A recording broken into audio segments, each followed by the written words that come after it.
Gubernur Sumatera Selatan Herman Deru sudah mengajukan 3 nama, yakni Kurniawan, Basyarudin Ahmad, dan Ratu Dewa sebagai calon penjabat wali kota Palembang.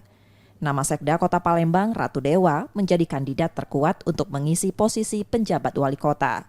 Diusulkan jadi PJ wali kota, Ratu Dewa mengaku siap jika nanti diberi kepercayaan. Dari pemerintah provinsi, dalam hal ini Pak Gubernur Sumatera Selatan sudah memasukkan nama saya. Terus di DPRD Kota Palembang juga sudah memasukkan nama saya untuk di posisi pejabatnya.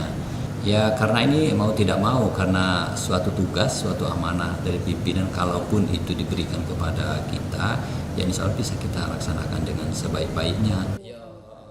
Saat ini proses penunjukan PJ kepala daerah yang habis pada September selesai tahap pertama dan setelahnya menunggu tim penilaian akhir. Nur Muhammad, Kompas TV, Palembang, Sumatera Selatan.